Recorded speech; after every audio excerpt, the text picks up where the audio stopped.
sẽ để kia lại lời Arabinuna Abianizuna Agamitara Simba Pitani Boy Baganonima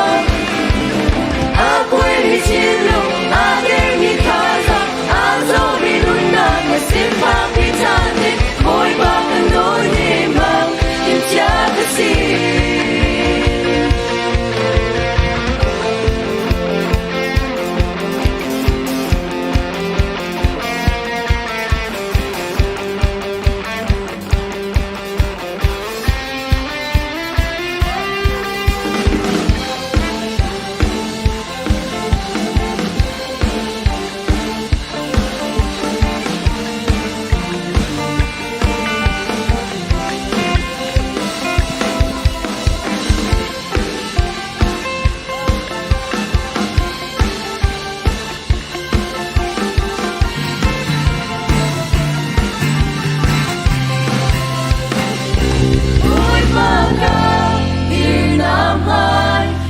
sa tim cha ca si ca maya say ma nung se kia lại lo ca vai la ibu din na ca shuai na kuna can sun lai say bao tung se kia lại lo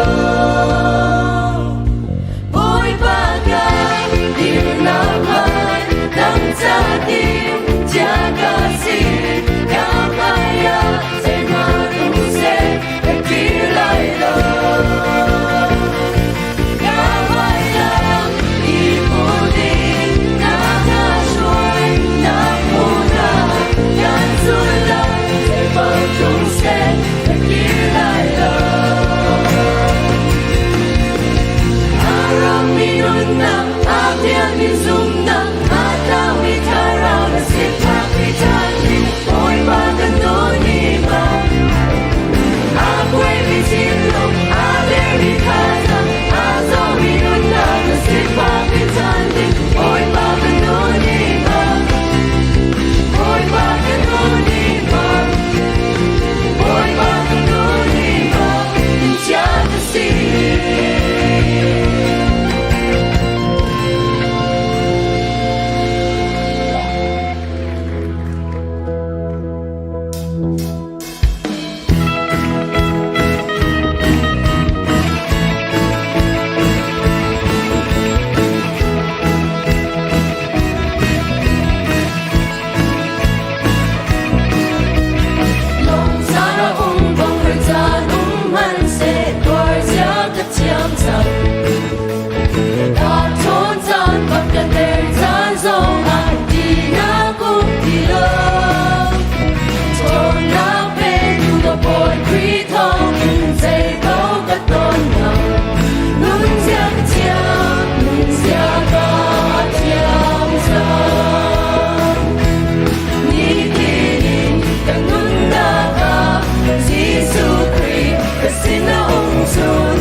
biak mi kan bathian chu thara le betak siban tuk in kan ni abia tu zong ne thara le betak kan biak ko se ama tuk in velangai mila biak ko tla kan lawan tuk in thara le betak in bathian thang thachin house se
ตุสานบันตุเกนอามาทางเทดดิ้งหุ่นขัดเตียอาการปุ่มมิลามากันทรีตูกันไปเทียมินทางเทสโกเซ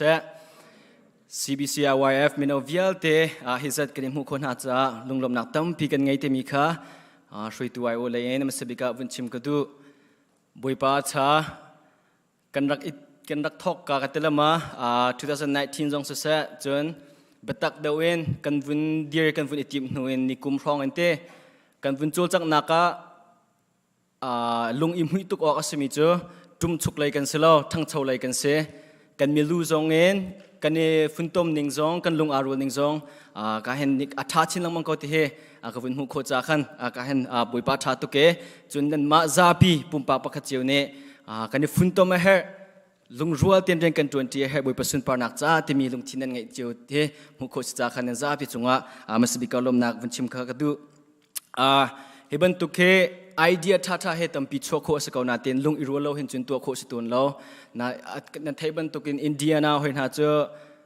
รำดังรำคิบมีรำแรงมีลายมีลักจนมีเอากันฝุ่นต้มหนักบิ๊กเซเตกาดังเนี่ยจนจวนบอกกันรักจวนมีกันเสมาติกะกันมามันกันฝุ่นต้มโลเห็นจนกาดังจากเห็นท่าจังหลักหนักอัตลุมตุกฝุ่นต้มหนักดิ่งเข็นกันมาเฟกติงกันฝุ่นต้มโคปะเทียนจาเรียนกันจวนหนักอลังเห็นจน USA กาดังหุ่นสเตดังจิวจงเสะมาจนยุโรปเลยจงเสะออสเตรเลียจงเสะอันตัวรีเรามีจงเฮตัวนักลงเทียนไงไล่ที่จนกันมาจงเฮนูจนออกชิมกันหลากหลายที่มีจงค่ะการท่าจังแปลกหนักจงวินชิมกันดูฝนการเห็นเจดังเวียลติลฮานะการลุงลบนักวินชิมกันวินดูรีมีเจอการ CBC นั่นคลิปฟ้าบุจงลบนักชิมจอกเรากันไงตุเตน่ากันเทบันตุเกนท้องถนักกันรักตัวขัน CBCIYF ปุ่มดิ่งรักเสจันมันรักดิ่งสนาเตนอันคริฟ้าบัวที่เราจังมีกองแฮปปี้ไลน์เรียมเราหนักรงให้กาตัวกันรักเที่ยวนักเสemergency ตักเสจูบัวการท้องกันวินทันหัติกาการกุศลการวินชนเขามีนาวเชอร์แมนเฮกันรักชิมจนหาลายกันปาเลวินเตจจนกันปาเลจงนั้นกันเทียมการเบียกิน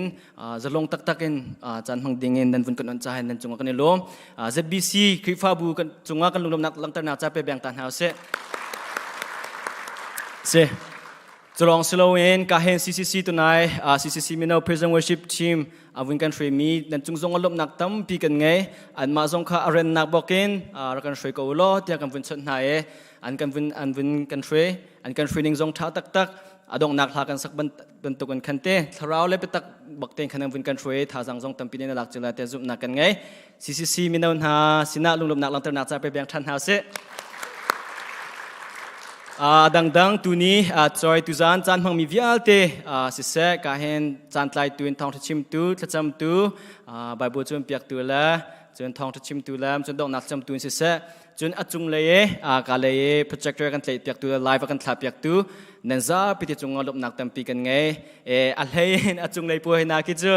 นากันนิ่งไงก่อนนารังเดินวินสตาร์กันเตวินเรมออกตีละดังกันพิวส่วนมีมาติขาวินกันตัวเปียกตามาติขาที่อัตมไงนั่นกันโดดนั่นกันสังไฟจะกันติละกันกองจงเจ๊เราเตียนโดดหนักเท่นั่นกันตัวเปียกดีจ้าขันลบหนักชิมจอกเรากันไงที่จงข้าวินนอชันกันดู by the way อัตุกันปุ่มหนักเฮไลฟ์ท่าเสียเตวิดังกันจงกันท่าตุนเรามาจงกันเนี่ยแชร์เราเสียจนนั่น Facebook จะจงกันวินแชร์ตาเตียวละไลฟ์กันท่าเตมีจงข้าวินชิมกันดูโฟนจะลองสโลว์เองอดีอินเฮอตุกันปุ่มนัก worship service อดีอิน fellowship กันวินไงตันหาลายนาจิบขัดชงชองเตอีหอยกบนักเฮบันตุกันจนอีปุ่มจานเห็นจนกันรักร้ายกันมาละคริฟ้าบุสินเจียวเตกันทุดข้ากันเซรัมบิกจานกันวินทุนหายเบียอิรัวที่นักจานแล้วมาจนอีหอยกบนักจานกันวินไงเดาเราจากันอดีตัวเองอีหอยกบนักจานกันวินไงเตียนหาลายกา CBC เลยทรีตูปาเตียนหาเนทันเตนักมุนันวินกันกัลปีเตไลอัตุจานเฮ CBCIYF 2022กันในทรีนักวิคัดนักกันในต้นบรรทุกเสเตฮิบรรทุกอีเวนต์เสตุนหูวิทุมกันไงรีไล September นี่ให้ขัดcombined service กันไงทันไลมาจานจูอัตุบรรทุกกันอีปุ่มจะให้สิวิกเอาหนังเต็นอีปุ่มหนักมันคัน worship night บรรทุกกันคันละสักหนักตามเดียวไล present worship เลยนั่งกันทรีไลนี่กุมบรรทุกกันคันบุกิปอินมีนเอาประคัดปนิจิวขบุนิเตลินเตมาเตียนกันทรีไลมาจน CBCIYF chung tel chung la sak thiam prang angai min hanil han kan sak yak lai chun adang dang te te jong kha avuni tar thama lai kan ngai sing than ma jong chu September 11th akan kan vun ngai te lai nang calendar chu jong kan vun shift chia te lo cholong silo in nikum jong akan tua mi October ni khata community service kan vun ngai than lai nikum kha BACI kan vobom na Chuden bakhe an cancer tare tam tak atum jong kan tlung sai lo sinet lak bakhe chuden cancer an ma jong ni lung hui ngai kan ma jong kan ni lung hui tukum balte ke ka da kan kalri la ti chu kan thailo na ten minau za piten tu zan tluk he bun chok khosla ka chim tu mi che peri park ke kan sho tuk chang peri park na ke kan vrem na hama ti jong ke ro nak bun pa kan za pite kan chu hen chun tu ok tam ngai ma cha chunมาทองกับวินทันติกสงคันเตเดลดูนักลงชินแฮท่าจังชดเงินวินสมกันดูทันนะจนกันตัวเบลเรามีไงตักมีอันซงกันไงมี CBCIYF อวิคัดนัก Youth Camp กันตัวไล่ตุกไงตักใครกาดกันตัวไล่จะเสียจนให้กาบอยากกันหินสลายมากาชงเงินจนเสียแล้วคัดอะไรมั่ว Life Center เลยได้คนสลายได้อันจิมเลยคันกันหูเลยจงค่าอีซีกันในตรงหายบิรัวนักกันไงนายกันบิรัวเศร้าบักกันบิรัวจงโทบักอนุมลายหนึ่งให้กันติดเจียวกันยังไงเจียว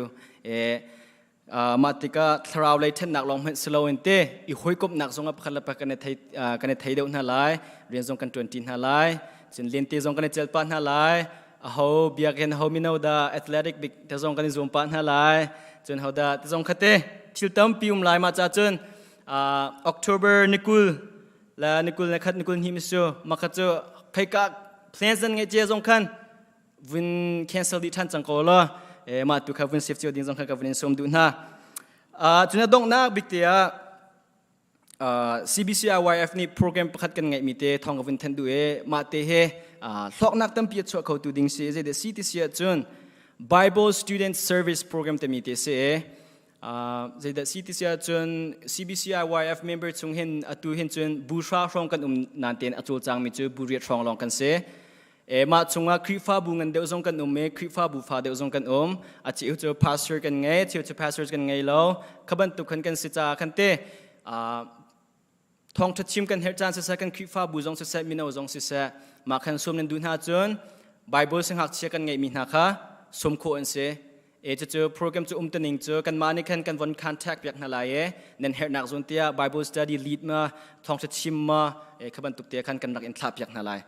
ก็เห็นกันชิมมันตุกันอินเดียน่าจะไล่ไม่เอากันตำหนักเด็กจงเสีย Bible เสียงใกล้มีจงกันไงมีหัดอันตำปีมาจากจนมังเท้าบริประชุมปานักจ่าเสียมังกรเท้าตัวจงข้าดอกนักเทวันชิมกันดู again ตัวจันรามีเวียลเตนั่นจงอารมณ์นักตำปีกันไงเขาไม่จินเราเตนหอยกบนากันเป็นไงตาตินหายที่สงข้าวันนี้ทันกันดูบริบาลสุนัขกันไปก่อนนะเส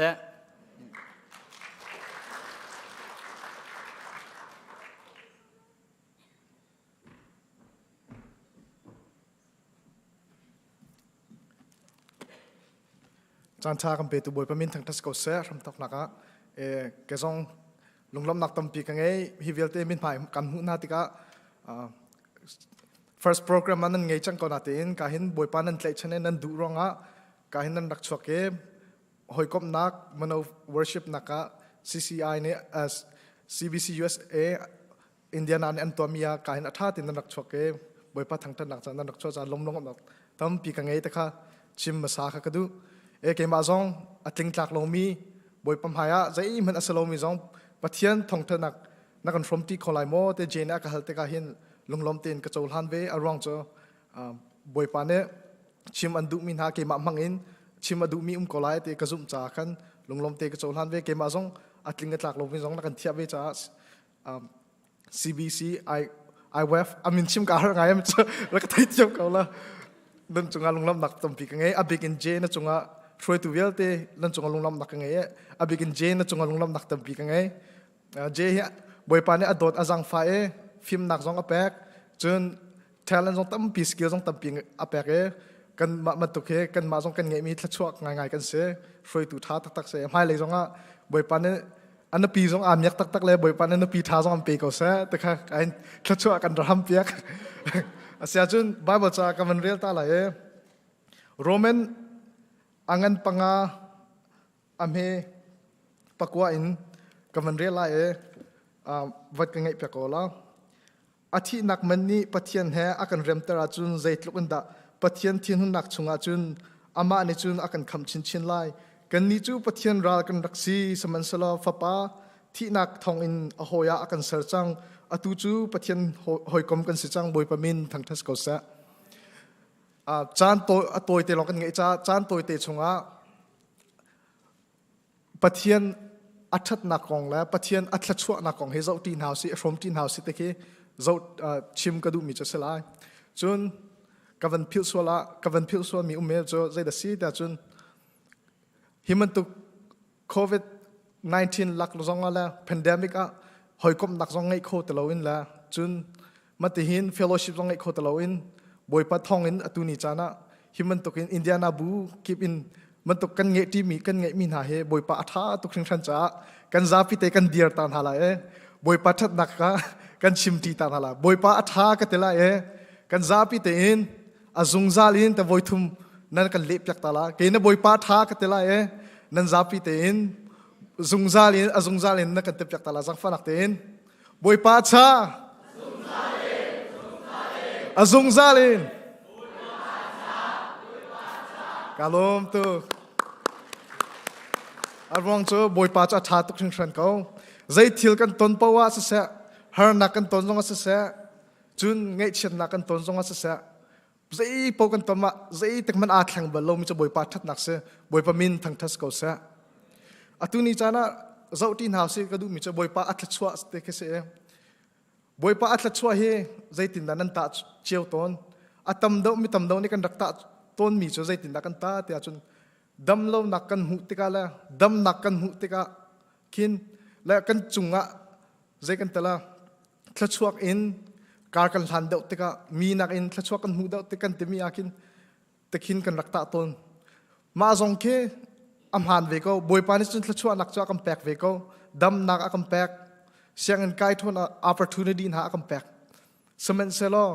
chu thla chuak nak tikin kan rak ta mi ke amaru ke an rak selo boipa thla chuak nak amaru na ta tak ding cho vai lam ta nak se boipa min thang tas ko sa atungai ka van chim tu kan khan ma taken boipa athla chuak nak ke that nak na mu nak an sa chun nan ho tlin nak an nata khan chun afoi nak an chu boipa ke zaitin da na mu lai te khan chun kan ma manung man tu kin na mu la har nak na ton te ka la sifa nak la chun damlo nak na an tlun te ka boipa he athalo te kin na chim kho men boipa kan ta dan ke kan ra ringa nga hauzum tu mil fana hi swal nak valai ram kan umte ka hin aswal nak valai ram kan umte ka hin zum tu asmi ne zaitin da valai hi kan zau ha tami hi ab pi tuk zaitin da kan view a her afoi na kan chun chu cha chun nangmal ke ma zum tu asmi ne chun valai kan zau te ka hi swal nak ram umri mi kan se cha van chung member chu kan se citizen zong kan se ko saman selo valai chunga nung ri mi kan se cho cha kan hu valai kan hu mi he kan ra zai tin da kan zau la zai afoi na kan chun zai lens in da kan zau la te mi he aba pi tok mi sa atuni chana at minung tampin cho zai tin da valai hi an zau te chun fairness lens in an zau fairness lens te chun boy pa hi atiyama ti yalo tin ma takin azau mi manung ne chun zai tik manahin ka life hin affair te ke khobalo saman selo kan ni zum tu mi la fa ne chun zai tin da valai hi kan zau ok asi tia chun boipa pathian adot na grace lens in kan zau ding se boipa min thang thas ko sa grace lens ka timi chu zai da asi tia chun atungai ka chiman tu kan ma ne zai man he manung asmi na zai man kan chau o vo tak ding la kan ni ne kan chau vo tak ding chu zai da si tia chun thi na ke se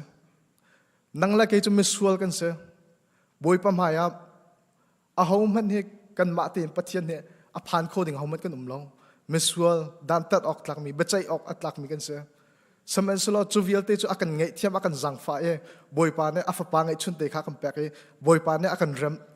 akan rem ter boipa min thang tas ko sa nangmala ke ma kan chowo tak ding chu zaida si te chun thi na kharak se saman solo chu vialte chu boipa ne akan ngai thiam akan zang fa e afa pa jisu khri kha kam pek chu azum tu mi vialte ni chun zaida kan fian te chun atla chua nak amaru tak tak chu zaida si te chun fapa Jesu Christ kase boy pamin thang tas ko sa. So I would like to encourage you guys kan na loten sola chu marang hol thiam do mi to view the world through the grace lens instead of the fairness lens. If you look through the fairness lens of through the world, if you view through the fairness lens, you will never be finding the answer. When you found your other friends, when non-believer, when you see them, they're succeeding in life and you're still stuck in life, you might question God. But if you through grace lens, you will know truly you don't deserve anything except for death, punishment, judgment. But in spite of that, God gave us Jesus Christ and He showed us His mercy and grace. Amen? Even the breath that we're breathing, kan tho kan chuak mi mane boy pa avail thong se cho. Kan na fian na kin chun har na kan ton te ka ngai chet na kan ton te ka lungkoi na kan ton te ka atongai la kan sak man tukin. Pathian amui kan khola. Keima jong ka se ve ko college kar kai le wa pathian le ka pe bak. Keima to kan chung ka pe din fel nak jong katan saman selo ke hik untalented person ke se talent ke ka ngai lo. Thla ka chamtol mi chu boy pa. Keima he nang ma sinab ma tlukun ka pe. Kapum ka pe bak saman selo talent ka ngai lo. I'm useless ka tabak ko. Natin I see non-believer believer asalaw mi nang maman an zoom lo mi. Kri fam a pe zoom lo mi ke. Ko hole te ka mu na e. An ma ki zero da thlachwa na pek down ha ke ma he ti hin ka si ka te. Saman selo boy pa ne ka thlacham na akali mi cho. Zaitin da Bible charel in thlacham na akali mi cho. Hi ka chambao nak ne hin boy pa hi arakan nai tar te ton boy pa min thang thas ko sa. Nan chambao nak ne boy pa an nai tar achun makha na thlachwa boy pa thlachwa ngan bik cho se. Achan chan cho har nak nan tong lai lom nak chan saman selo ngai chet nak chan azul chan atampila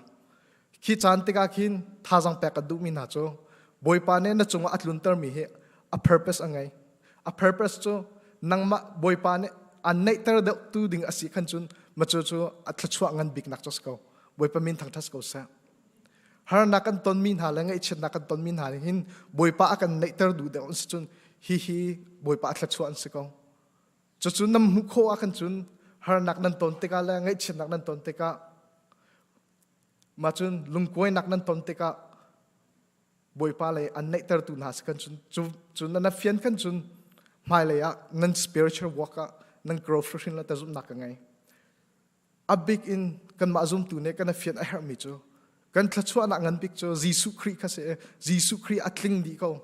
cho cha chun ama kha zum ko na se te ka tha jang pe kan du na ama ka tlei chan ko na se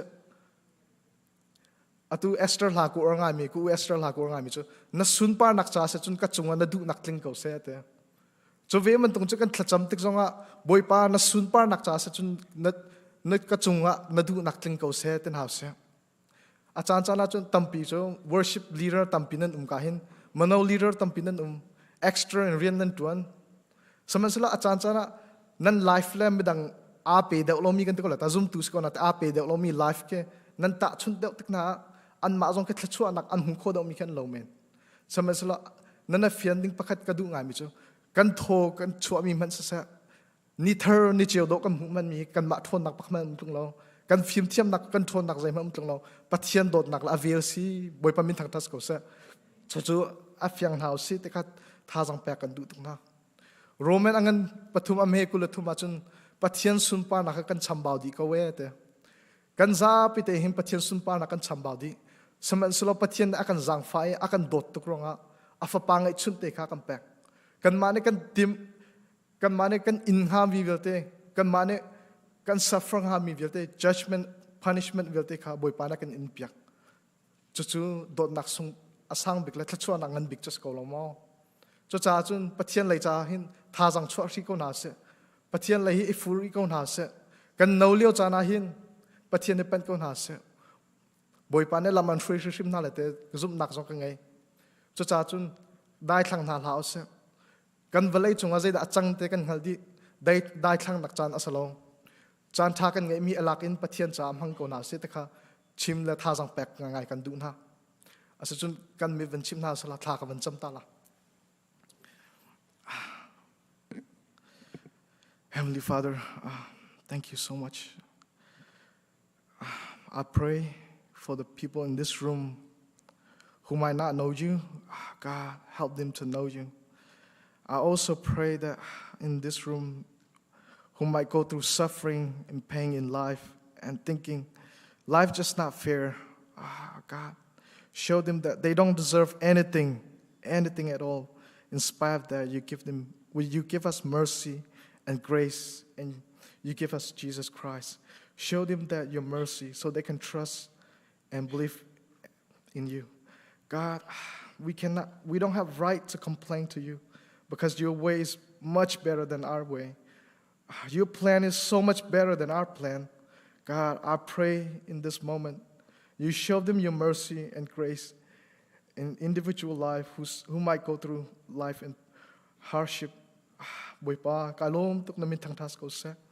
Har nak chan le lu ngai chen nak chan zong nak umpi pang chakan long. Bui pa nang mani kachimi kachim kho mi ma chun tha jang bui pa lak nak chang ko sala. Kachim suam mi chun ka ngai thiam. Bui pa nang mani nakan do ziala nakan jang fa ziala.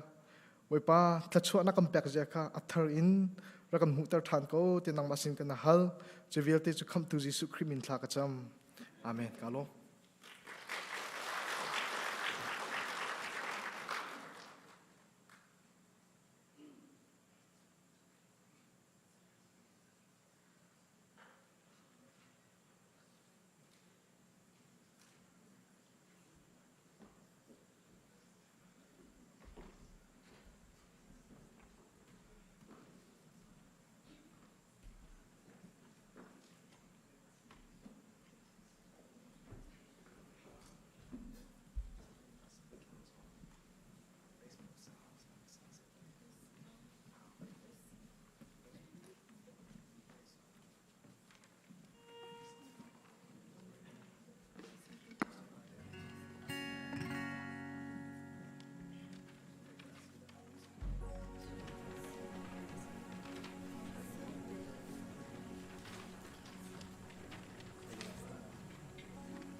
จันทากันไปตุบอยปามินที่ยังทั้งทัดเกาเสบรรทุกอิปุ่มเลี้ยวเวถ้าจำสาวตุกไหนอิงอปอมปะนาเตอิมมีประชาชนเตลองสลายมาชงอาจุนพุนทุมเตลองกันจำไลมีประชาสกาวนาติขันกันชินลงดีลักเอานาขันกันปาสินะกันดูเฮอร์มีชิมรัวหาวสิดิค่ะกับวันนินสมนามาจุนทากันจำลักการติเตียก็ขดจงอ่ะคันทาจำนันดีแล้วอ่ะคันจนรักจำเปียงเการักชิมเปียงเกาติค่ะกันนี่หลักโลสลับวันชิมตากระดูไบเบิลกันนี่กันหาเสียจนลูกาอังอันไฮสรีชงติค่ะวันเรียจินฮาวสิติกระดูลูกาอังอันไฮสรีอเมย์ไฮขัดอินไฮกวาดยังสลาย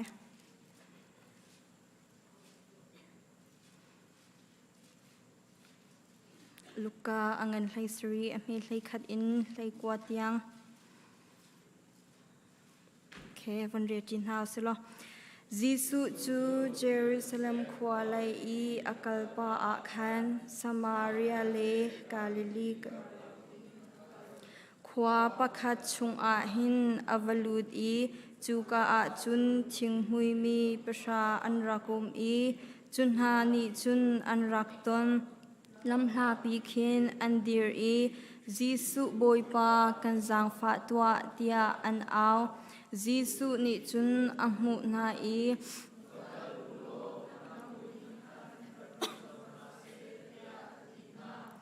an kalpa chun lampi a chun an thiang an lak I pakhat chu kadam chang ti anghal tik a khan arakir I pathian kha fak pi in athang chat Jisu kasham a khan vulei a aboki Jisu chu alom chu pa chu Samaria mi ase Jisu ni a tho I an pashaning in andam lo mo pakwata khozai a da an sikun an ni zong rakir in pathian kha an thang that khau lo mo hi ramdang mi pa long ra khau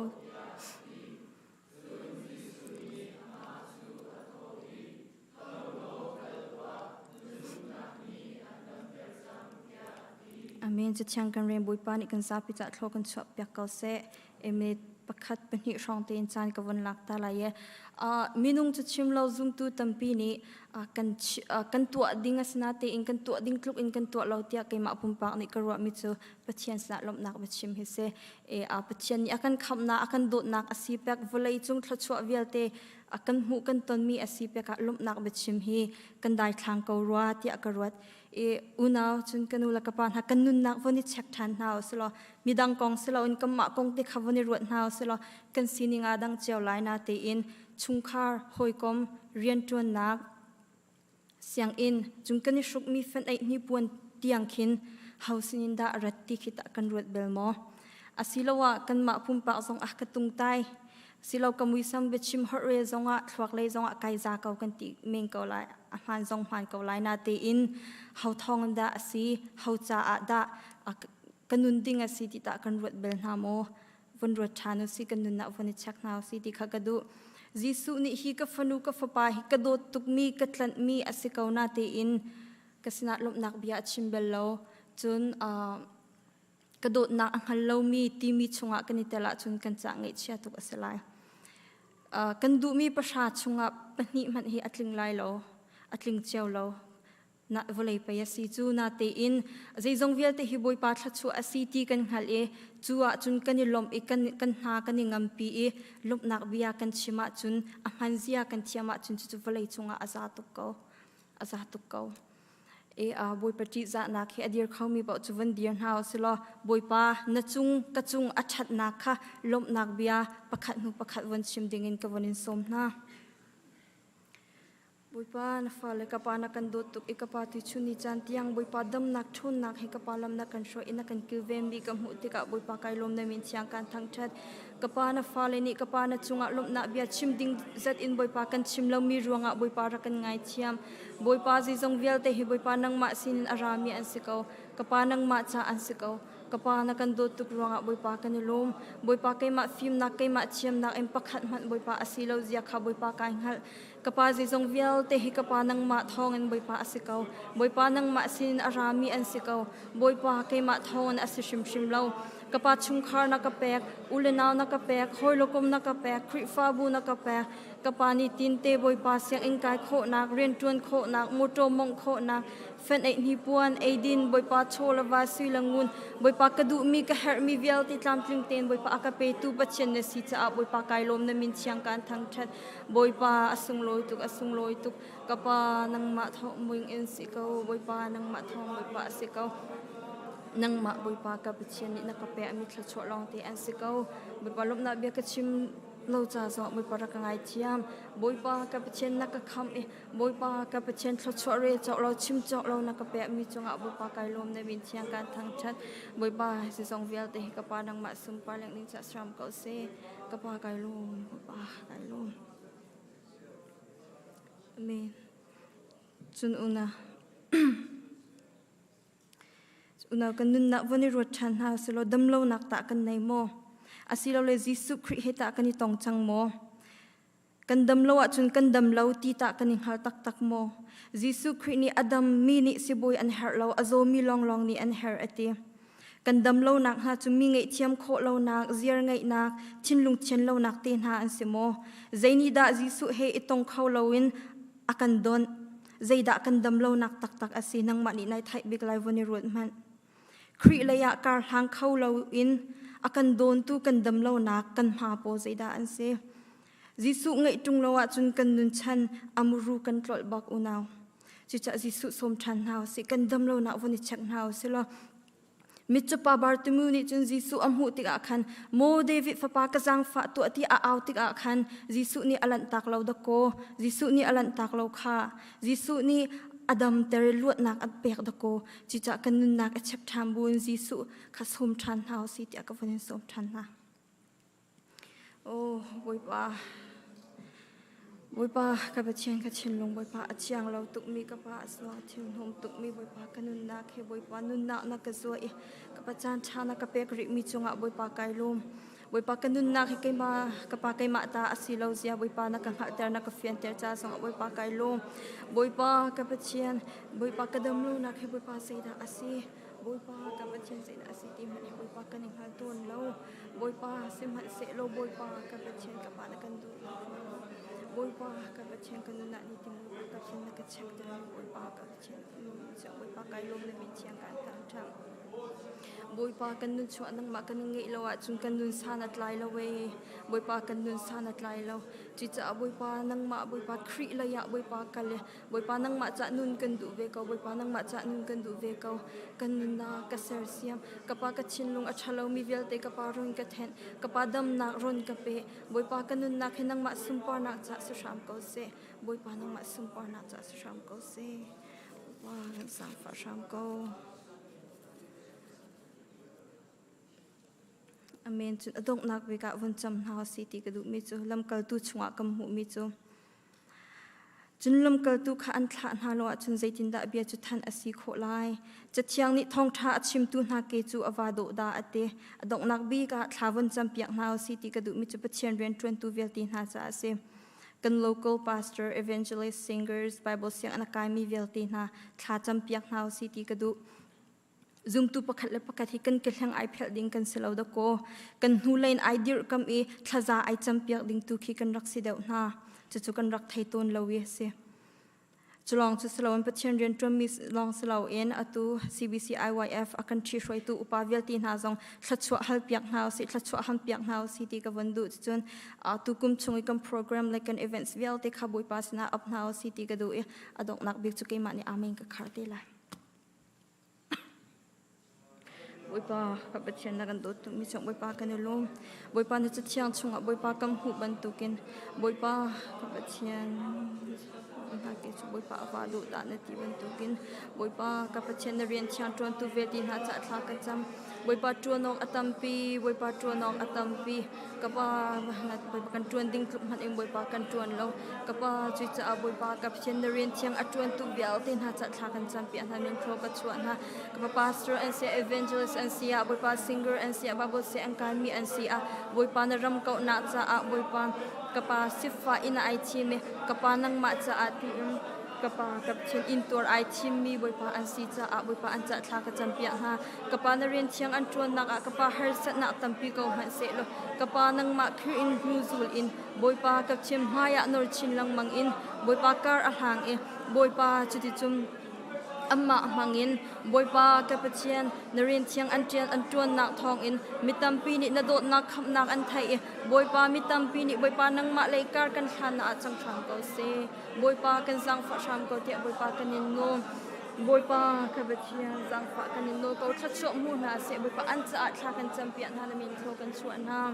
boipa kapachien sung loi tuk sing sham boipa asung loi tuk sing shan boipa kapachien na kan dot tuk cha boipa kan lu boipa kan lom tuk sing shan boipa kapachien na fale boipa kapachien lam da ka shen dot tuk mi chong boipa kan lu na fale vial te ka pa thla chu mu ching ko na se thla chu mu ching ko na se te an cha thla champion na kapa chom chu sila boipa CBCIYF akan chi roi tu upa vial tin ha cha thla ka cham boipa ka chen hinam boipa ka chen lungrol tem boipa ren an tuan kho nak la kapa khu an khan la an rel nak kapa adir kam tu na boipa atlang tlak tu na lam asroi tu na pachien na si cha boipa kan hanga boipa kan lo kapa na fale boipa ka pachien boipa mi pi an shroi nak kapa lungdok chan tampi ko man se lo kapa boipa ren thiang ka tuan ti lung putin boipa lungrol in boipa kar alhang chin lang mang mi an si kho nak ha kapa an cha thla ka champi an han min thlo ka chuan ha boipa se an kai na ren an tuan na le kapa ni tin boipa an tlon len na zonga boipa nang ma ambo chan zung zale amma fim nak amma thiam nak arin lowin boipa nang ma tu ambo chan zung zale boipa nang ma pakhat na ka an chia zung zami kapa shroi tu tha boipa an si kho nang ha an cha thla ka champi an han min thlo ka chuan ha kapa chong chu slo em boipa ka chen tu kum chunga kani mi tampia boipa kem in se kapa ipup na service in se kani tip mi tampi kapa hevel te jong kapa nang ni tlang na kan tlak lo le kapa na kan dir pi lo le kapa lam na kan shroi lo a chumpak palongan silai boipa kan program like kan events vel te kapa nang ma kanin her boipa nang ma long long kanin bo chan nang ma kanin her lam kan shroi sham ko te boipa kanin no boipa na fale kan aw nak o boipa na kan thai piak kapa atik chu chan rem na ti ti ka boipa na kan le lai boipa chu na kan le tik zonga boipa nang ma du ding se lo nang ma sumpar na cha se lo kapa kan ni kan rian tu chu kapa zaithil boipa atlun po a boipa amin atithiam tu fanu fapa kan si kho nak ha kapa film kan chim ri sham lo kan zang fa ri sham lo kapa nun kan chom piak ri sham ko tia kan no boipa lam na kan shroi chem mi chunga kan ilum kapa kan chana tang ri mi vel te na ku chiang him chung kan in up sumpar lenga na upat na azung za na ta sram ko se ti in akan kham tu pa ji su krimin thlan champa pachian amen kan sapi kan chun hala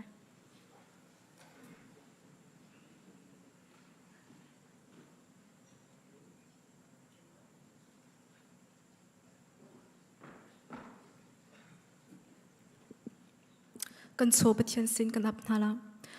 Hallelujah kapa tu ni tiang lam nakan shroi nakan umpilong salau in hiban tuk in kapa nang ma thang that nak chan tha nakan pek than cha zong kapa na chung kan lo min min kanin thang that kapa chulong salau in kapa nang manin nakan do di tron kho nak nakan pek mi chung in na thla chwa kan hu mi hi kan tholom zong ni sin kan rak pu than chang kapa nang mani thlo chwa lo makal na kapa na sumpar na yang nak cham hanglo kapa thrau tlaw ni luat nakan hu nak si se kapa noram kau nak cha kapa nang mani thlo chwa lom hang kau na sumpar nak cha ti in kan nakan chan kan so nukut chung abui nakan kham tu kam boipa jisu ni minin thla ka champa ka palak pathian amen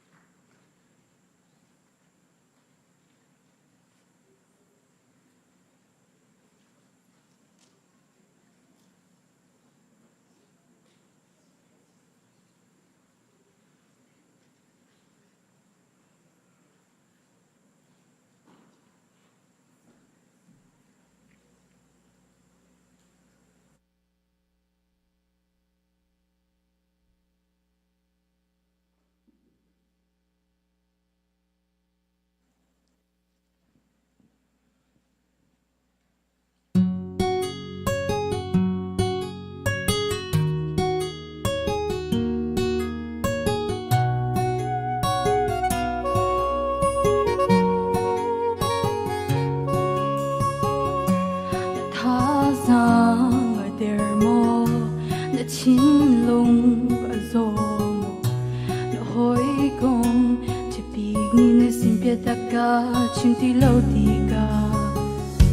nhà nôn re ở thầy mô ở chân na cái đông mô để tua mi chỉ giờ để dây mà lâu chỉ đi anh chân đi đi cả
Super nakasokon na set.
Hãy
atu chu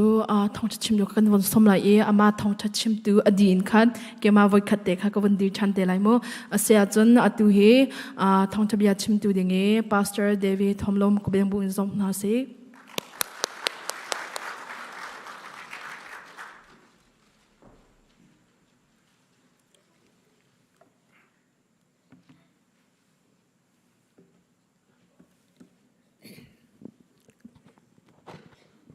อารมณ์เจ้ากุมชาสองอัน ICYCF ที่มีผู้อิสระกุมเออินเดียนาคริฟาบุกิบเคฟลามเลยมีเจ้าเลยสงขานที่เติร์นให้ค่ะ organization ค่ะรักษาอามินชิมการคาร์ตุก ICYCF ที่รัวไปชิมเราขึ้นจนอีปัดลังมังคิเซ่ก็ยังหน่าจะกุมนี้บักจานกระไรก็จะกุมนี้หนูลองอันกระเทียมอามินหนึ่งเตกันชิมเสกันจนอินเดียนาจีนยูทคริสเตียนเฟลโลชิพที่คิดเสียตัวเจ้าการหิลปามันเข็นกระชิมโคจังนานขาพอยสิขาตีเราตัวCBCIYF ที่ข้าบุญชวกทานเนี่ย ICYCF นักมันอาสาวเดียวชินๆเฮ้ยกุมทุ่มฟองจานกะลาเขาเมียนเลยตัวเฮ้พอยสิมินจงให้อาลักลงไอตัวเนี่ยแต่ฉันนักอาการลักขึ้นบ้าวเลยตัวเตะเขี้ยวมุสลิมเจ้าวันฝนออกแค่ท้ายนานตัวเจ้าฝนออกต้องแค่ท้ายแล้วเว้ยฝนอาจจะเลยติดกับช็อกนึงคิดเสียกับฝนดูไหลแล้วแต่ฉันนะ BACI แต่หากก็จะบาจีให้เตะฟุ้งไงจะมั่วBurmese Association เสติขันฟุ้งนักขันอันนี้ฉันมาตัวก็จะกระเทียมไม่หักเราจากขันกับวันจะเราชิมคิดเสียนาน CBCIYF ที่จะกุมทุ่มท้องอาจารย์กระเทียมไงเตะไล่by the way ปีCBC ที่มีให้เกี่ยมาปุ่มปักCBCIYF ที่เกี่ยมาปุ่มปักรัวนักอาจารย์ตัว CBC USA มีนาวอาคันกระรัวมาขารักเซลล์ตัวนายกระไกไล่เตะอาคันการอุปปักนี่กันอาวุธกชิมอินเดียนายจีนบัพติสเชิร์ชเซมีนาวอีหอยกบนักสีติขาอาวุธเฟียนตรีมาขาท่าไงกันปาเลดังโพลหานี่จน CBC USA ที่มีปีอินเดียนายขวาสามีคริฟาบุญหายหอยกบนักขันอันรัวโคเมนนักขันกาจงเห็นวันเฟียนตร์ขากันวันดุยข้าเสลาชันเตอินอินเดียนาโพลิสขวาสามีชินบัพติสเชิร์ชบัพติสคริฟาบุเป้าหายหุ่นข้าเตมินาวโพลอีหอยกบนักบุคาสิติข้ากาเห็นเชี่ยวขัดกันเฟียนเรามีหากันมาบรรทุกนากันสวดเสียขันจนคนเฟียนตร์ขาเขาบรรดุมีจะเสนี่กุมขันออกตุเบอร์ท่าขันอาจารย์นันรักเทียทองทัดชิมดิ่งขากรักเสควรกระตุ้นให้ขันอาตงเจอร์ตนีสัตย์ได้จันเลยสองอารักเกียร์ซันเดย์จบกับเบียกันจันมันซันเดย์จันนักขันอตุบรรทุกทองทัดชิมดิ่งขันทีมตัวนักงั้นพิจารณาไงก็น่าอินสมัยสลักกันวันลองค่ะดีเลยสัตย์ได้ค่ะกันแคนเซิลซันเดย์กันแคนเซิลทานี่มันได้จันหูลองขันกระพันเข้าอินเดียนาขัดที่ขันการเห็นอุปาโพลนี่ขันลักโลกไงขัน last minute ขันขวานันรักขันเนี่ยเขาดิกนันรักเทียขาบัวขันตุตันจงขันCBCIYF อุปาหานี่เกี่ยมาขันนันเสียกับเฮลทานี่ตุตันจงอาจารย์นันกเทียจะทานสักขันกาลมตุกติขาวันชิมกับวันดูมีจุดเสนายเตจงขันworship night ที่worship night จงขันเป็นตัวชิมนักจานข้านันกับเปียกข้าจงขันจานกับชิมีกับวันชิมปะลังมังเงขันเลยกับมิวกับวันรัวขันจนนันกับไตชันจ่าจงสิไลเตียกรวดจนพุนินไก่เฮนันจานนันกับเปียกพวกขันจนอัตลชิมก็ดูมีแค่เสลาจานชาเตียกรวดกับวันชิมโคเล่าตีนักขันใจกันที่ละกันชิมโคมินที่คัดคัดประเทศนี้ทอดชวดที่เคกระจุมจงใจจากขันถ้าบิกลาสิโคชงบิกินติมตัวนักกันในเวสุเวบรรทุกเทียมมินเอากันสิติกาเข็นไว้คัดสมทกจำเตะวสิเปกะเสลาละโซโลไว้คัดเทียมีเตมอเสลาละฟอร์ฟิลนักบรรทุกชิมที่บรรทุก testimony sharing ที่บรรทุก chance นั้นหูปว่าขันจนตลอดชิมพลาวอารมณ์จนในรัวโคเลี้ยงเตียงเงินประเทศนี้อันมันโคไหนทนนักอันเปกโคไหนนั้นมูลค่าไออัชวกมีค่ะประเทศนี้ทออัชวกไอมีนุนะเรียนอัจวนโคติค่ะท่าจางฟันอิมเปกตาขบันดูมีจุดเสวีกาลมทุกชนชั้น CBCIYF อุปาและ organization นั้นโจลจังนาบอยปานีมังนาเสลอลามินทรวยนาเสลอในนี้ทีมตัวมีและนั้น plan และอะไรดิ่งมีโปรแกรมนั้นสวยเจียมินหาบนรัวติกาเห็นลุงอัฐง่ายๆคริฟาบูพาสตอร์ประคดเดียร์มันินมาเลยคริฟาบูโซนี้กันมินเอาโปลนี้ขบันตุกกันคริฟาบูชุงอันเลี้ยงโจลจังนักเอวาอิเตลโคค่ะท่าจังกันเปียกซุงจัลมีกระเชหอยกบนักนินทรงเฮกบันชิมปะไหลอีเป็ดเลยนักอีเป็ดต้นนัก connection relationship social life social gathering ที่มีเยอะแต่เฮมินุงปะเทียนเนี่ยกันเสระเห็นในดิ่งชุดมีกันเสกันมาเตลองเออบูเตอชันเตดิ่งเคกันสิบัลโลมันก็เตเรียนจนติโคลังมังคาปะเทียนเนี่ยกันดูเปียกมีชุดสงขาเสใจสีเพราะว่านันทาสังชวชินเกาติคาโตยเตนเบียมไฮที่บรรทุกวันชิมกับวันดูมีจุดเสมันเอาเด็กลองเตนสิจ่าขันเกยเฮชินลิชกับมังไงเวมาจากจนชินลิชตัวลายหดค่าใจมันจะกระเตลายจนมีรางหดทรงค่ากับวันชิมปะชิมเทียมลายใจดังกระเทียมมีรางหดกระเทียมรวงติคาเซลวินขัน I want a closer connection with you มีรางหดแต่อีบักยะทังมีและมีรางหดอัฐน้ำอัฐเดียวมีกันเสียขันจนมีรางหดกับวันชิมจานเตะขัน that's gonna connect you more like closely and more effectively. That's why I believe that using the language can be meaningful. So มาจากจนหลายคนจงกวันชิมปะลายจนมีรางคนเตะจงขักวันเตลปะลายพุ่นดังรัวเราเตะขันให้การเลยทั้งมียุทธนั่นสิเขาจะขันมีรางคนข้านั่นไทยปะดีเจียวก็เลยที่จงขักรัวจ้าหลายคนไทยเรามีหาจงกันส่วนละขันอันมารัวจงขันสิปะลายตุจิงจันตุจันจานะนั่นดีละเกยชิมหนึ่งงี้การติมตัวมีไบเบิลค่ะกับเป็นเรียนไหลก็เห็นสาวก็ชิมหลายแล้วมินิกุลงาชงจนก็ชิมดีการจมไหลโจฮันทองช้างอันเปรียดมีประคัดอิน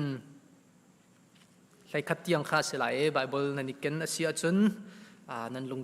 ที่เตะขันจุลโคเสียนันนิเกนเราจงอักขันเกมันนี่กระเรียก็ไหลจากอักขันกระเรียมีตุขานั่นมันก็ไงเปียกไหลโจฮันทองช้างอันเปรียดมีประคัดอินกับวันเรียไหล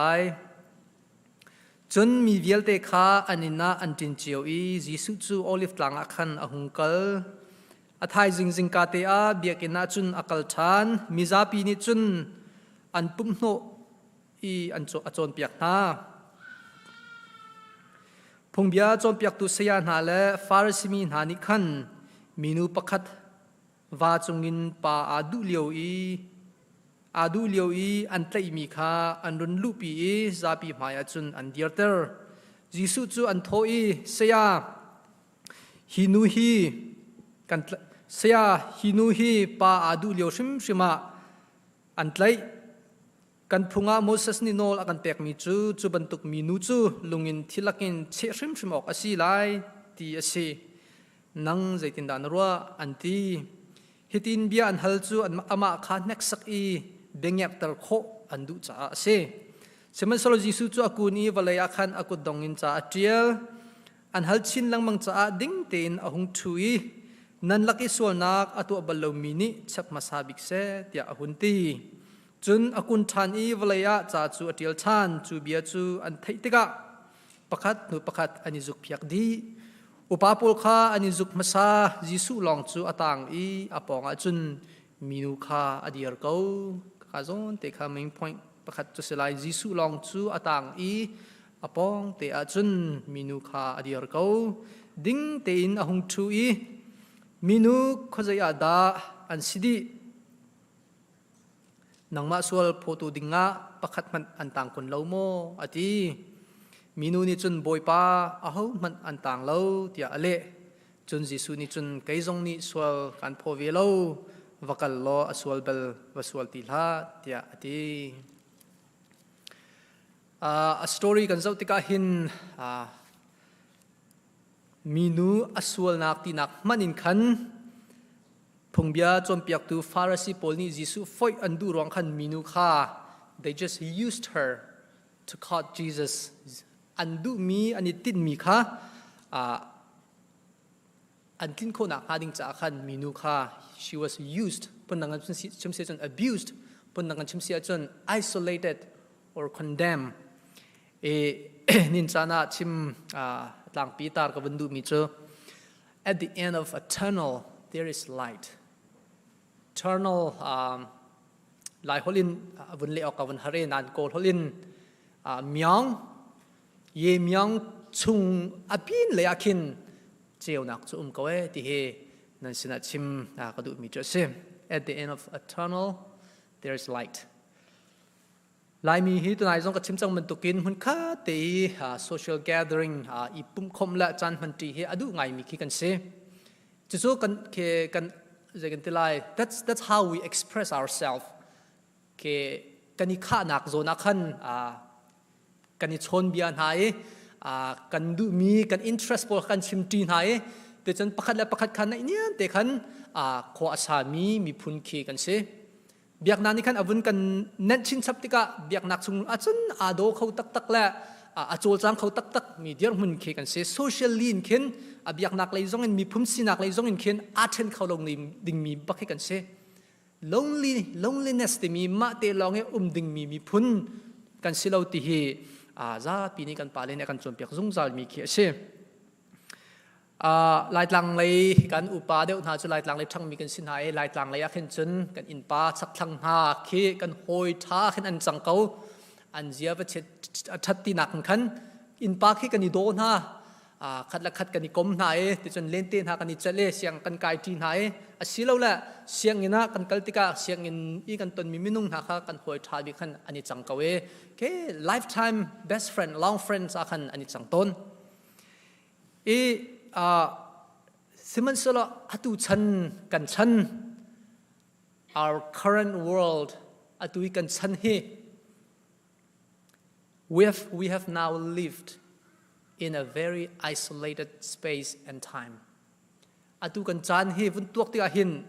socially engaged อีเปต้นหนักมันนิน disconnect อาศัยเราละอากันเทนเชลตุละเกี่ยกันวลัยปีเฮเชลนักกันและดันนักกินอาคัดมีพุ่นมาหินอาจังจะพุ่นตั้มเป็นชิมโคอาศินาเอ็นพุ่นนี่ลองหินจานากับวันชิมไล communications it takes a different role ประคัดและประกันนิเปตเลยติกะหายต้นเต็นกันนิชนกันนิเบียนาเอกันโอเตคา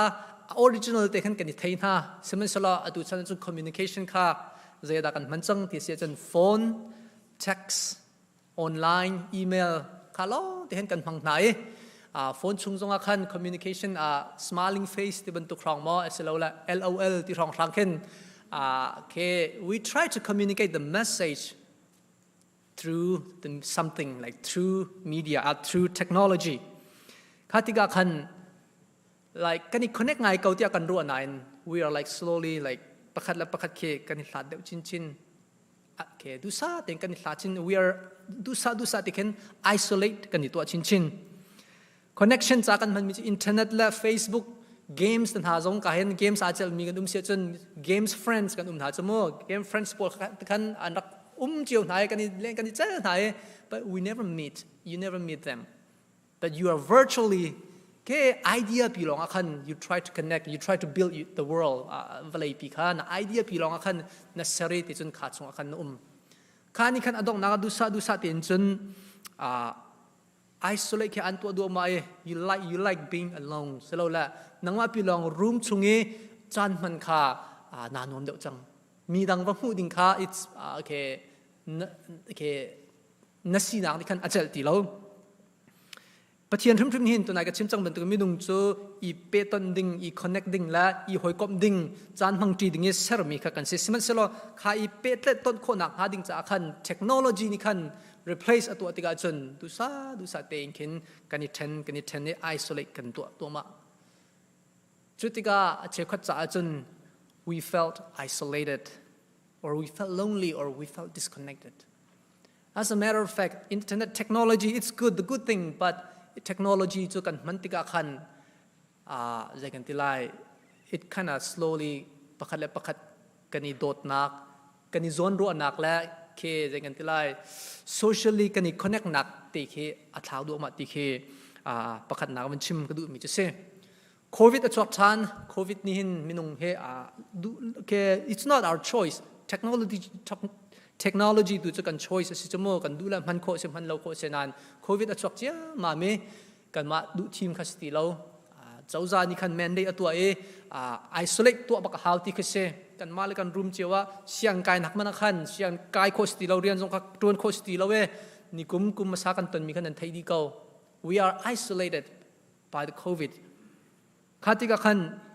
valai cho thang sovetika technology ka bun chok than cha ma technology kan mang nai sian kai nak zong online kan ti zoom kan ti ren ton nak zong khan online kan ren kan tu ne email kha chan kan mangi email kha kan mangi ti khan connection cha khan covid ni khan akan sersiam piak di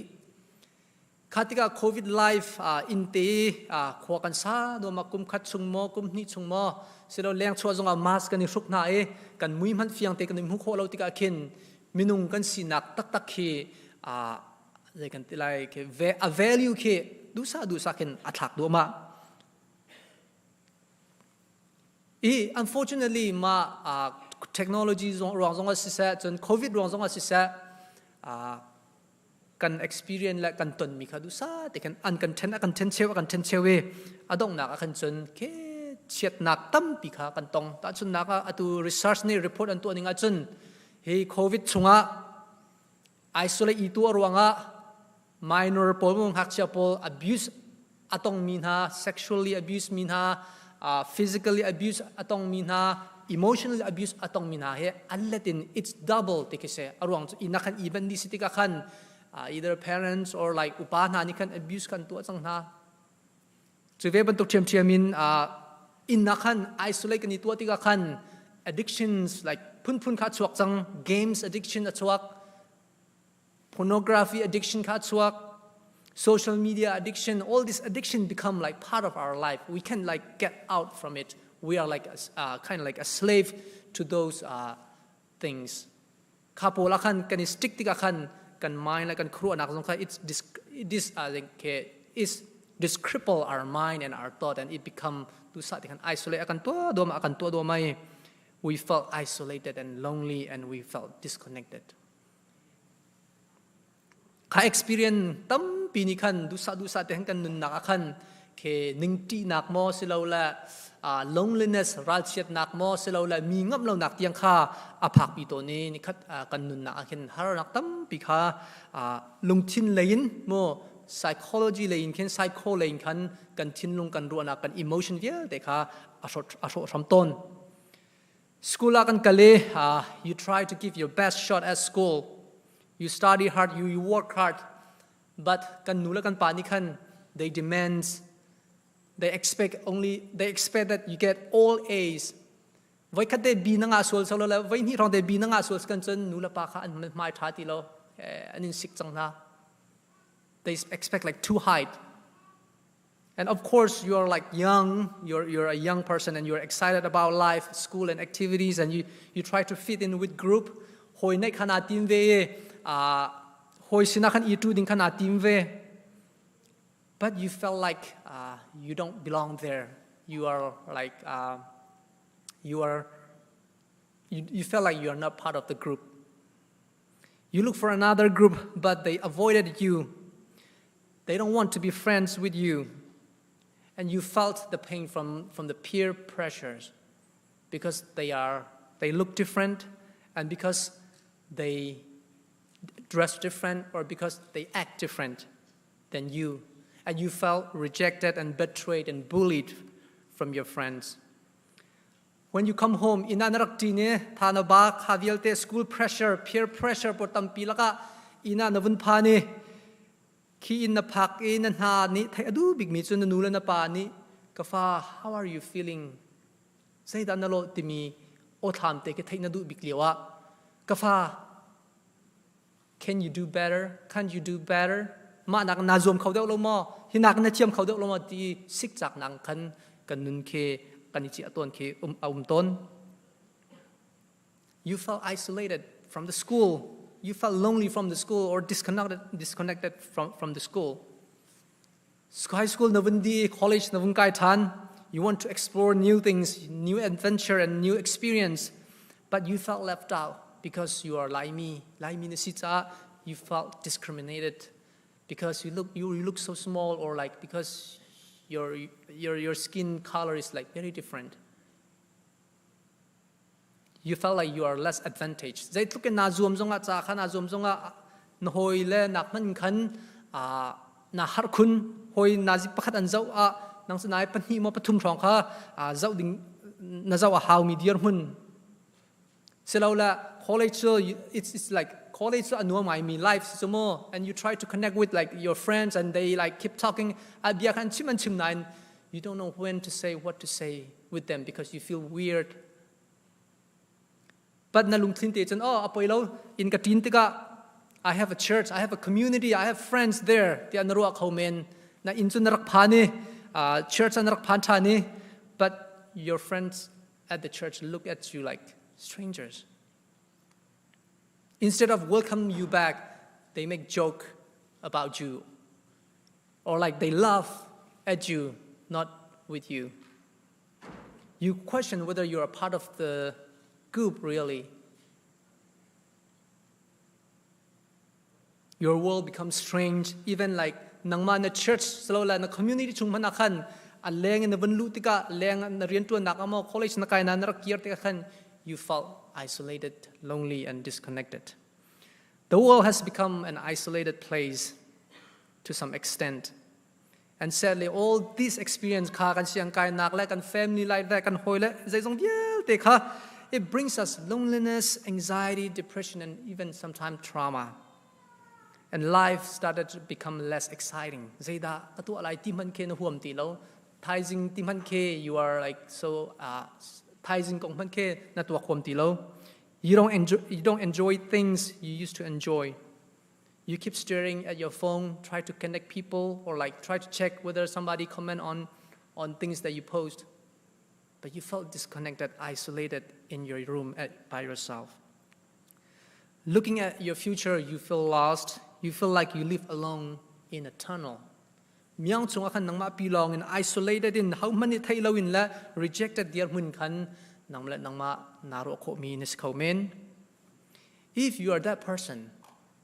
ka minung nasi selalu ka experience angai mi selalu ka bawa atong mi la atuar mi la atep mi nasi si achun tuzana toite in hi masai chim kadu mi chuse. At the end of a tunnel, there is light.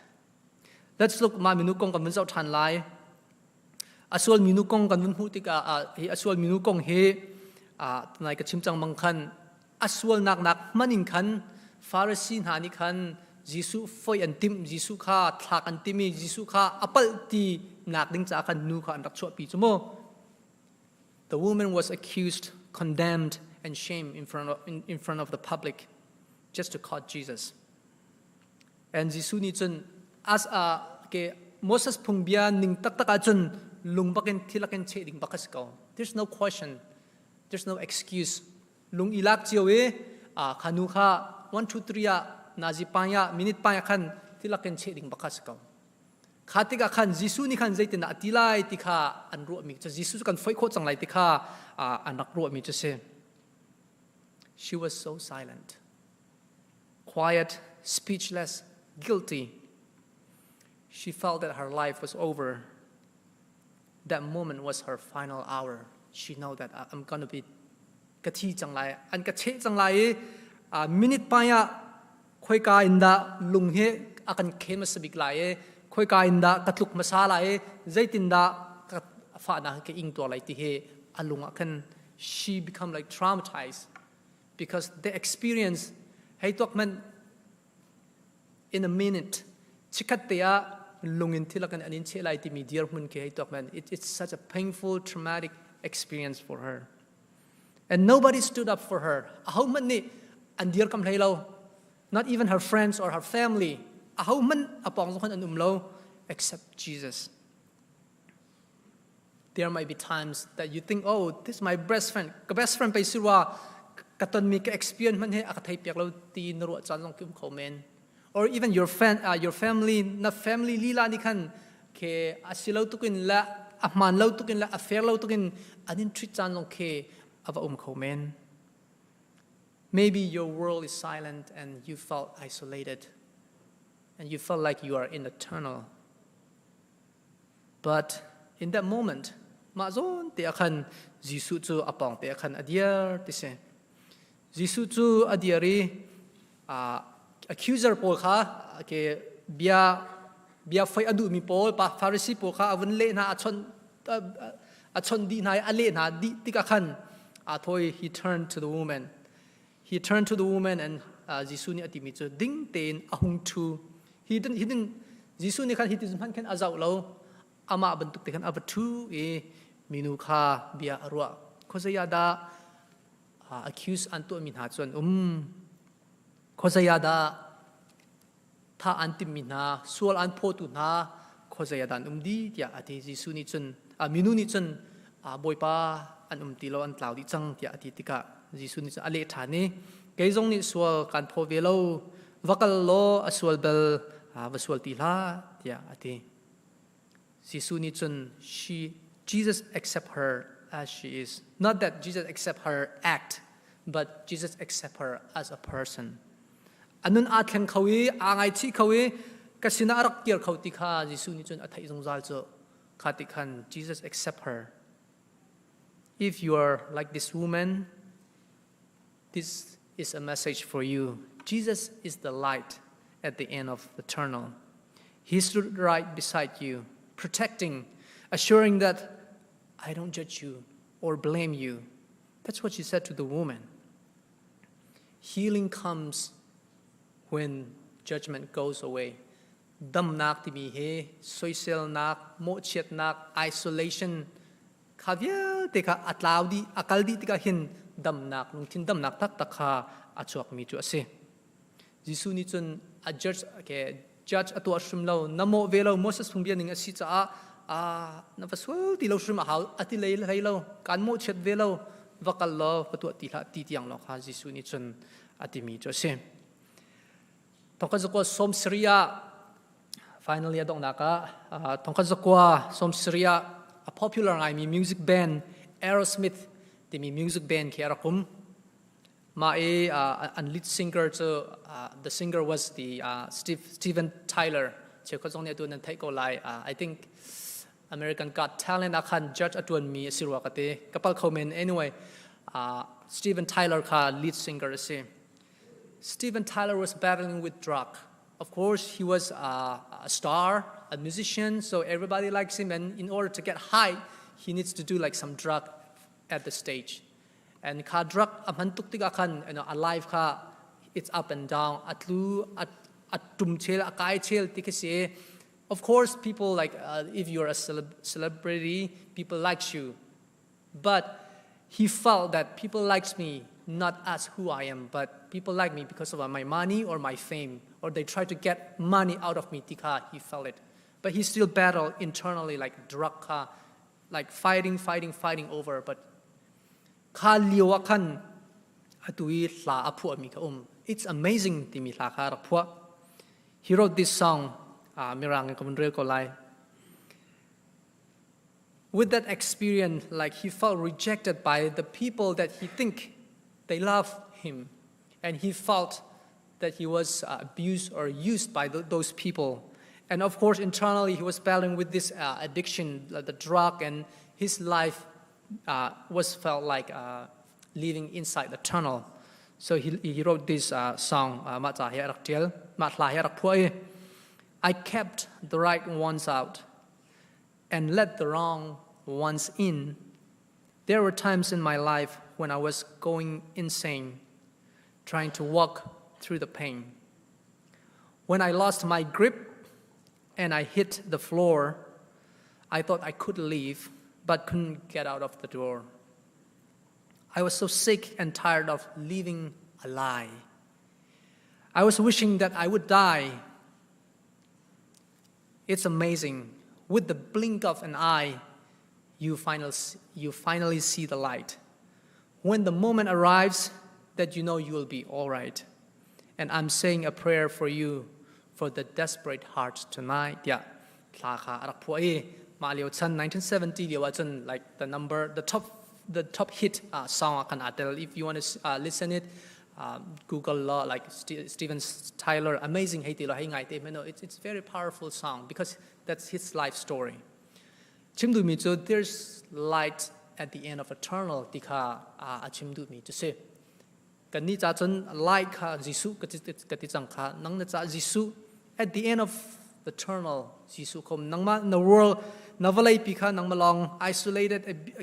experience all trauma and Xavier te zai bentuk life na ton zonga Jisu kha na cha chan light ase na pong te andir kam tu an chau hlang tu no hoi kom thabik na ton mi experience po kha an tur in pi khau ve tu Jisu kha omjung zal ko ti kha na life a pil shim la. There is light at the end of your tunnel, and that light is Jesus. He was a compassionate one who reaches the wounds and heal. He was a caring one who breaks the law to heal the sick. He was an accepting one who dined with the sinners. He was an empathetic one who touches the lepers. He was a loving one who stretches his arm on the cross and said, I love you this much with his life. He was the one who stood up for the broken, the desperate, and the forgotten. He is the light at the end of your tunnel. Jisu ni zai bantuk dot nak ser nakan akat mi Jisu asi na wong na mavialte na lungthin mavialte na experience mavialte adam tar khautu Jisu asi Moses law man kha Moses law nak manin mizo abe pideu ti arwat mi Jisu ase connection cha misual hezong khan rol ai kha apoya chialo mi Jisu kha ase par ti arwa mi na man kha filawin ser zon ro nak tak takin awatong thame adam nak apitu Jisu kha ase akut pani asame vailam ta chunga anun nakin kanto de tia anti tu Jisu si cha naton mi life zaiban tok asi zonga khan kha Jisu sinakhan kho izom kha Jisu nangam naka nei kho le dei kho kha izom lo kha thong kan keep moving your life until you reach at the end of the tunnel poi pani kan dilak atharin thachon na kan pek ko sa amen.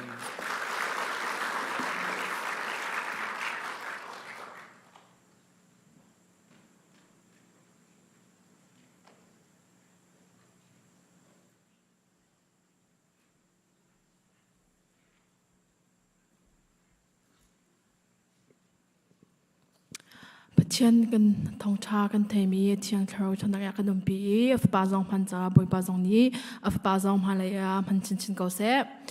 tu ni chan jong a boi a ram thokin kan halban tok te in chan kan chia min ha jong a ram thokin alai dong tiang jong tlam tling te in na kan man pyak cha emergency kan chi min ha jong nan tam ngai chu cha a mam tok chan jong a chan tha chan sung loi nan chan te nan ra pek e tlam tling te na kan man pi cha a ka CBCIYF lai zong in khan lom na bia kan chim ti kha chin chap ka du ma chon ka hin fangkul te kha thamina nom le mi hi ma di kha lam te che president pani ke mata si ma hen nan tham lo se chon tholo ma kha thabe te le mo ma di in khan na ka sina khan nan lam lo chu tholo ma kha ka lai khan chon chena ning thei ve lo le ma kha si ko e sia chon tu he kan zapi kan din har le thachwa thang thana la kan salai reverend to be thachwa be na kan chon ter lai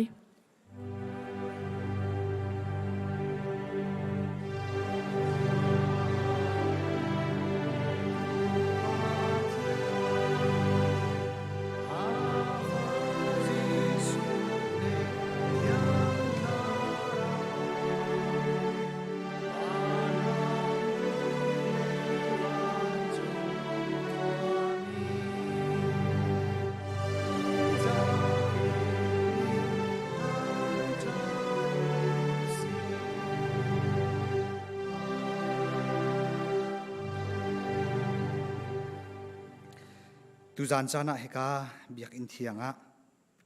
Indiana police e a ummi laimi khrifabu minawial te mun khat I hoi kop na pathian thang thati nak mun rak chuak mi minaw nan di lak chunga kan pa pathian dot na fa pa Jesu khrivel ngai nak le athiang tharau umpi lam shroi nak chu atu in zungzal tiang dong ti laun hun cham chin ko se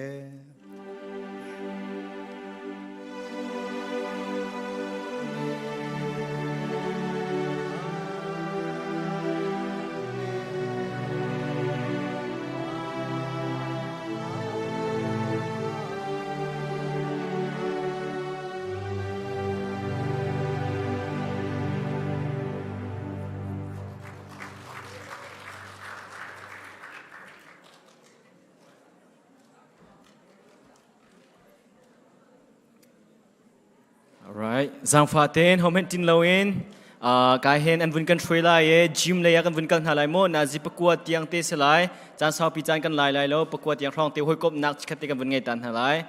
Please don't go home. We need to go straight to the gym and have some fellowship time for about 30 to 40 minutes. Again, please don't go home and have fun with us. Thank you.